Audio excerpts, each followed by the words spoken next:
ഞാൻ സൈറ്റ് ചെയ്തത് ഒരു CPM-ൻ്റെ ഒരു ഡോക്യുമെൻ്റ് ഒന്നുമല്ല. ഞാൻ സൈറ്റ് ചെയ്തത് global startup ecosystem report 2024 ease of doing business റാങ്കിങ്സും 24 ഇത് രണ്ട് മാത്രമാണ് ഞാൻ സൈറ്റ് ചെയ്തത്. ഇനി അത് തെറ്റാണെങ്കിൽ അതിനെ ചൂണ്ടിക്കാണിച്ചാൽ ജനങ്ങൾ കേൾക്കട്ടെ. എൻ്റെ അഭിപ്രായത്തിൽ ജനങ്ങളുടെ ഇടയിലും നിങ്ങളുടെ മാധ്യമത്തിലും ഇതൊക്കെ ഒരു ചർച്ചയാക്കുന്നത് നല്ല കാര്യമാണ്. പക്ഷേ ഞാൻ വിവാദമുണ്ടാക്കാനല്ല എഴുതിയത്. ഞാൻ കുറേ വർഷങ്ങളായിട്ട് ആവശ്യപ്പെടുന്ന ഒരു വിഷയത്തിനെ കുറിച്ച് ഒരു റിപ്പോർട്ട് കണ്ടപ്പോൾ ഞാൻ അതിനെ സ്വീകരിച്ചു. അതിലും കൂടി ഞാൻ പറഞ്ഞു, ഇത് സത്യമാണെങ്കിൽ നിങ്ങൾ വായിച്ചു നോക്കുക. ഞാൻ എഴുതിയിരിക്കുന്നത് P. രാജീവിൻ്റെ ഒരു കോട്ടിന് വെച്ച് ഞാൻ ഇത് സത്യമാണെങ്കിൽ നല്ലൊരു കാര്യമാണ്. അതുപോലെ തന്നെ ഞാൻ പറഞ്ഞു, പിന്നെ ഇവർ അടുത്ത വർഷം പ്രതിപക്ഷത്ത് വന്നു കഴിഞ്ഞാൽ ഇതിനെ തുടരുമോ അതിനെ എതിരിക്കോ ഇതിനൊക്കെ ചോദിച്ചിട്ടുണ്ട്. ഞാൻ വെറും ഇത് രാഷ്ട്രീയം കളിക്കാനല്ല എഴുതിയത്. ഞാൻ അടിസ്ഥാനത്തിൻ്റെ ബേസിസിലാണ് ഞാൻ ഒരു കാര്യം എഴുതുമ്പോൾ എപ്പോഴും ഒരു കാരണമുണ്ടാവും. ഞാൻ രാഷ്ട്രീയം കളിക്കാനല്ല ഈ ആർട്ടിക്കിൾ എഴുതിയത്. അത് രാഷ്ട്രീയ വിവാദമായിട്ടെങ്കിൽ ഒരു ഗുണമെങ്കിലും ഉണ്ടാവട്ടെ, ജനങ്ങൾക്ക് ഈ വിഷയത്തെക്കുറിച്ചൊരു ബോധ്യമുണ്ടാവും. നല്ല കൂടിക്കാഴ്ചയായിരുന്നു. ഞാനാണ് ആവശ്യപ്പെട്ടത് കുറച്ച് സമയമായിട്ട്. ഇന്നലെ അവസരം കിട്ടി. പക്ഷെ ഞാൻ പറഞ്ഞ പോലെ ഞങ്ങൾ രണ്ടുപേരും മാത്രമേ ഉണ്ടായിരുന്നു. ഒരു അരമണിക്കൂറോളം സംസാരിച്ചു. അത് ശരിയല്ല. എൻ്റെ വക ഇതിൻ്റെ ഒരു ഡീറ്റെയിൽസ് പറയുന്നത് ശരിയായിരിക്കില്ല. കാരണം അദ്ദേഹവും ഇതിനെക്കുറിച്ച് സംസാരിക്കുന്നു, ഞാൻ സംസാരിക്കുന്നു. പക്ഷേ ഒരു നല്ലൊരു കോൺവെർസേഷൻ ആയിരുന്നു എന്ന് മാത്രമേ എനിക്ക് പറയാൻ ആഗ്രഹമുള്ളൂ.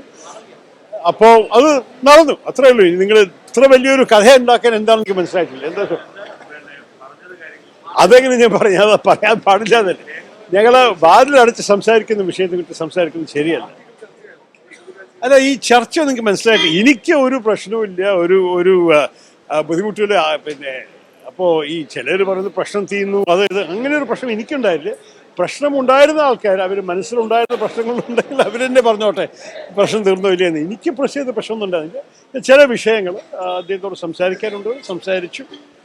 നല്ലോണം രണ്ട് ഭാഗത്തും നന്നായി സംസാരിക്കാൻ അവസരം കിട്ടി. എന്ത്? ഞാനൊരു പരാതി പറഞ്ഞൊരു വ്യക്തിയല്ല, പരാതി പറയാനല്ല വന്നത്. ചില കാര്യങ്ങൾ സംസാരിക്കാനുണ്ടായിരുന്നു, അതൊക്കെ സംസാരിച്ചു.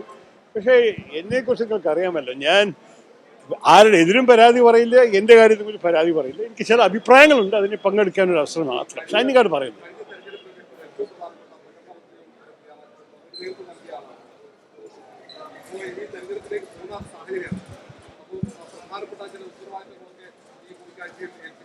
ഇല്ല, ഇതുവരെ ഈ വരുന്ന തെരഞ്ഞെടുപ്പിനെ കുറിച്ചും അതിൻ്റെ ഉത്തരവാദിത്തങ്ങളോ ചുമതലകളോ ഒന്നും അതിനെക്കുറിച്ചൊരു ചർച്ച ആവാൻ സമയമായിട്ടില്ല. എൻ്റെ അറിവിൽ എന്തായാലും അതിനെക്കുറിച്ചൊന്നും ചർച്ച ഉണ്ടായിട്ടില്ല.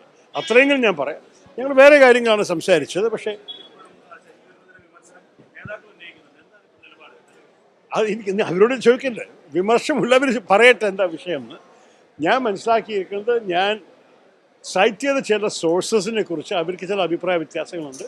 ഞാൻ പറഞ്ഞു, എനിക്ക് വേറെ നല്ല ഡേറ്റ കാണിച്ചു തന്നാൽ ഞാൻ കേൾക്കാൻ തയ്യാറാണ്. ഞാൻ ആരുടെയും എന്താ പറയുക, ആരുടെയും ഒരു പോയിന്റ് ഓഫ് വ്യൂവിനെ ആവർത്തിക്കാനല്ല ഇറങ്ങിയത്. ഞാൻ 15-16 വർഷമായിട്ട് പറയുന്ന ഒരു കാര്യമാണ്, കേരളത്തിൽ നമ്മളുടെ യുവാക്കളൊക്കെ തൊഴിലില്ലായ്മ ഇല്ലാതെ ഉള്ള കാരണം അവർ ഈ നാട് വിട്ടിട്ട് പോകുന്നു. നമുക്ക് അവർക്ക് തൊഴിൽ സാധ്യതകൾ കൂടുതൽ ഉണ്ടാക്കാൻ വേണ്ടിയിട്ട് ഇൻവെസ്റ്റ്മെൻറ്റ് കൊണ്ടുവരണം, പുതിയ സ്റ്റാർട്ടപ്സ് ഉണ്ടാക്കണം, ഓൺട്രപ്രനർഷിപ്പിനെ പ്രോത്സാഹിപ്പിക്കണം. ഇതൊക്കെ കുറേ വർഷങ്ങളെ പറഞ്ഞ് നടക്കണം. നിങ്ങൾ യൂട്യൂബിലും കൂടി കാണാം. ഇത് 10-7 വർഷമായിട്ട് ഈ പ്രസംഗങ്ങളൊക്കെ യൂട്യൂബിലുണ്ടല്ലോ. ഞാനിത് പുതിയ കാര്യമല്ല പറഞ്ഞത്. അപ്പോൾ പെട്ടെന്ന് ഒരു റിപ്പോർട്ട് കാണുമ്പോൾ ആ റിപ്പോർട്ടിൽ ഞാൻ ആവശ്യപ്പെട്ടതൊരു കാര്യം ഈ കഴിഞ്ഞ 18 മാസത്തിൽ സംഭവിച്ചു എന്ന് കേട്ടപ്പോൾ ഞാൻ അതിനെ അംഗീകരിച്ചിട്ട് ആദ്യം സംസാരിച്ചു കൊച്ചിൻ ചേംബർ ഓഫ് കോമേഴ്സിൻ്റെ പ്രസംഗത്തിൽ. അത് കഴിഞ്ഞിട്ട് അതിൻ്റെ അടിസ്ഥാനത്തിൽ ഒരേ ഡേറ്റ എടുത്തിട്ട് ഞാൻ ആർട്ടിക്കിളും എഴുതി. അതിനെ പെട്ടെന്ന് ആൾക്കാരെ വായിക്കാമെന്നത് നല്ലതല്ലേ. എൻ്റെ അഭിപ്രായത്തിൽ ഒരു ഗുണം ഈ വിവാദത്തിന് വന്നിരിക്കുന്നത്, ഈ വിഷയത്തെക്കുറിച്ച് ഇങ്ങനെ ചർച്ച ഉണ്ടാവട്ടെ. കേരളത്തിൽ സ്റ്റാർട്ടപ്സ് നടക്കുന്നുണ്ടോ? നമ്മളുടെ യുവകൾക്ക് ഇപ്പോൾ ഇനിയും തൊഴിൽ സാധ്യതകൾ കൂടുന്നുണ്ടോ? ഓൺട്രപ്രനർഷിപ്പ് വഴിക്ക് നമ്മളുടെ സാമ്പത്തിക വളർച്ച നന്നാവുന്നുണ്ടോ?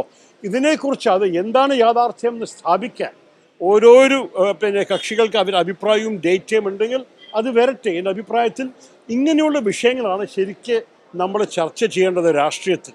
നമ്മുടെ രാഷ്ട്രീയത്തിൽ വെറും പാർട്ടി പോളിറ്റിക്സ് കളിച്ചിട്ട് കാര്യമില്ല. ജനങ്ങൾക്ക് ആവശ്യമുള്ളത് അവരുടെ ഭാവിയെക്കുറിച്ച് നമ്മൾ എന്താ ചെയ്യുന്നത്, അവരെ സംരക്ഷിക്കാൻ നമുക്ക് വല്ല ചിന്തയുണ്ടോ? അവരുടെ ആവശ്യങ്ങൾക്ക് വേണ്ടി നമ്മൾ വല്ല പ്ലാൻ ഉണ്ടാക്കിയിട്ടുണ്ടോ? അപ്പോൾ അഥവാ ഇത് സത്യമല്ലെങ്കിൽ ഇതിനെ യാഥാർത്ഥ്യമാക്കാൻ എന്താ ചെയ്യേണ്ടതെന്ന് ആൾക്കാർക്ക് പറയട്ടെ. ഈ ചർച്ച വരുന്നതിൽ ഞാൻ ഒരു തെറ്റും കണ്ടിട്ടില്ല. എൻ്റെ അഭിപ്രായത്തിൽ നല്ലൊരു കാര്യമാണ് ഈ ചർച്ച വന്നത്. അത് ഞാൻ സൈറ്റ് ചെയ്തത് ഒരു CPM-ൻ്റെ ഒരു ഡോക്യുമെൻ്റ് ഒന്നുമല്ല. ഞാൻ സൈറ്റ് ചെയ്തത് global startup ecosystem report 2024 ease of doing business റാങ്കിങ്സും 24 ഇത് രണ്ട് മാത്രമാണ് ഞാൻ സൈറ്റ് ചെയ്തത്. ഇനി അത് തെറ്റാണെങ്കിൽ അതിനെ ചൂണ്ടിക്കാണിച്ചാൽ ജനങ്ങൾ കേൾക്കട്ടെ. എൻ്റെ അഭിപ്രായത്തിൽ ജനങ്ങളുടെ ഇടയിലും നിങ്ങളുടെ മാധ്യമത്തിലും ഇതൊക്കെ ഒരു ചർച്ച ആക്കുന്നത് നല്ല കാര്യമാണ്. പക്ഷേ ഞാൻ വിവാദം ഉണ്ടാക്കാനല്ല എഴുതിയത്. ഞാൻ കുറേ വർഷങ്ങളായിട്ട് ആവശ്യപ്പെടുന്ന ഒരു വിഷയത്തിനെ കുറിച്ച് ഒരു റിപ്പോർട്ട് കണ്ടപ്പോൾ ഞാൻ അതിനെ സ്വീകരിച്ചു. അതിലും കൂടി ഞാൻ പറഞ്ഞു, ഇത് സത്യമാണെങ്കിൽ നിങ്ങൾ വായിച്ചു നോക്കൂ എന്ന് എഴുതിയിരിക്കുന്നത്. രാജീവിൻ്റെ ഒരു കോട്ടിന് വെച്ച് ഞാൻ പറഞ്ഞു ഇത് സത്യമാണെങ്കിൽ നല്ലൊരു കാര്യമാണ്. അതുപോലെ തന്നെ ഞാൻ പറഞ്ഞു പിന്നെ ഇവർ അടുത്ത വർഷം പ്രതിപക്ഷത്ത് വന്നു കഴിഞ്ഞാൽ ഇതിനെ തുടരുമോ അതിനെ എതിരിക്കോ ഇതിനൊക്കെ ചോദിച്ചിട്ടുണ്ട്. ഞാൻ വെറും ഇത് രാഷ്ട്രീയം കളിക്കാനല്ല എഴുതിയത്. ഞാൻ അടിസ്ഥാനത്തിൻ്റെ ബേസിസിലാണ് ഞാൻ ഒരു കാര്യം എഴുതുമ്പോൾ എപ്പോഴും ഒരു കാരണമുണ്ടാവും. ഞാൻ രാഷ്ട്രീയം കളിക്കാനല്ല ഈ ആർട്ടിക്കിൾ എഴുതിയത്. അത് രാഷ്ട്രീയ വിവാദമായിട്ടുണ്ടെങ്കിൽ ഒരു ഗുണമെങ്കിലും ഉണ്ടാവട്ടെ, ജനങ്ങൾക്ക് ഈ വിഷയത്തെക്കുറിച്ചൊരു ബോധ്യമുണ്ടാവും. അതെ, എനിക്ക് സൗകര്യമുണ്ടായിരുന്നു. ഡേറ്റ് ചോദിച്ചുകൊണ്ട് അത് സൗകര്യം ഇല്ലയെന്ന് പറഞ്ഞു. അപ്പോൾ അവർ ഫോട്ടോ എടുത്തിട്ട് പോയി. അതിനെ അവർ വലിയൊരു വാർത്തയാക്കാൻ ആവശ്യമുണ്ടായിരുന്നില്ല. എനിക്ക് എന്തായാലും പിന്നെ ആ ദിനത്തിൽ ഞാനിവിടെ ഇല്ല.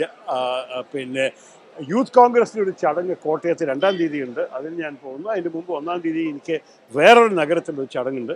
എൻ്റെ പ്രോഗ്രാംസൊക്കെ കുറേ ആഴ്ചകൾ മുമ്പ്, ചില മാസങ്ങൾ മുമ്പാണ് ഫൈനലൈസ് ചെയ്യുന്നത്.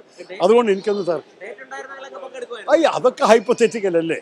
നമ്മൾ ആദ്യം ഡേറ്റ് നോക്കി ആദ്യം അഥവാ ഞാൻ ഫ്രീ ആണെങ്കിൽ ഞാൻ നോക്കിയിട്ടുണ്ടാവും ഇത് പോകണോ, ആരുടെ ഒപ്പമാണ് സംസാരിക്കേണ്ടത്. എൻ്റെ ഓർമ്മയിൽ അവരെന്തോ ഒരു എക്കോണമിസ്റ്റിൻ്റെ ഒപ്പം ഒരു ചർച്ച ചെയ്യാനാണ്. അദ്ദേഹം ആരാണ് എൻ്റെ ഒപ്പം സംസാരിക്കാൻ, എനിക്ക് അദ്ദേഹം സംസാരിക്കാൻ താല്പര്യം ഉണ്ടാവും. അതൊക്കെ നോക്കിയിട്ട് തീരുമാനിക്കുന്നത്. പക്ഷെ ആ സ്റ്റേജ് എത്തിയില്ലേ. ഡേറ്റ് പറഞ്ഞോട് ഞാൻ പറഞ്ഞു സോറി എനിക്ക് ഫ്രീ അല്ല. അതോടെ കഥ അതായത് രണ്ടുപേർ മാത്രമുള്ള ഒരു കൂടിക്കാഴ്ചയിൽ എന്ത് സംഭവിച്ചു എന്ന് ചോദിക്കുന്നത് ശരിയല്ല. അതുകൊണ്ട് അത് ചോദിക്കുന്നില്ല. പക്ഷേ താങ്കളുടെ എല്ലാ വിഷയങ്ങളും സോർട്ട് ഔട്ട് ചെയ്തു എന്ന് കരുതുന്നുണ്ട്. അപ്പം എനിക്കല്ലായിരുന്നു വിഷയം. എനിക്ക് എന്ത് വിഷയങ്ങളുണ്ടായിരുന്നു. ഞാൻ ചില അഭിപ്രായങ്ങൾ എനിക്ക് കുറേ കാര്യങ്ങളായിട്ട് സംസാരിക്കാൻ സാധിച്ചു. പക്ഷെ ഞാൻ എല്ലാവരും പരാതികളോ വിഷയങ്ങളോ പ്രശ്നങ്ങളൊക്കെ എടുത്തത്. അപ്പോൾ എനിക്കെന്താണ് പൂർത്തിയാക്കാനുള്ളത്? അഥവാ ചിലവർ മനസ്സിൽ പ്രശ്നങ്ങളുണ്ടെങ്കിൽ അവരെന്നെ പറയട്ടെ. ഇത് നോക്കൂ, എനിക്ക് ചിലപ്പോൾ ഒരു സന്തോഷമുണ്ട്. ഇടയ്ക്ക് നമ്മളുടെ പാർട്ടിയിലകത്ത് ചില നേതാക്കളുടെ ഇടയിലൊരു തമ്മിത്തലുണ്ടാവുന്നത് കേട്ടിട്ട് അത് എപ്പോഴും ഒരു ദുഃഖം തോന്നുന്ന കാര്യമാണ്. ഇത് എൻ്റെ വിഷയത്തിലെങ്കിലും ഐക്യം വന്നു, നല്ല സന്തോഷമല്ലേ, നല്ലൊരു കാര്യമായിരിക്കട്ടെ. വരുന്നു. താങ്ക്സ്.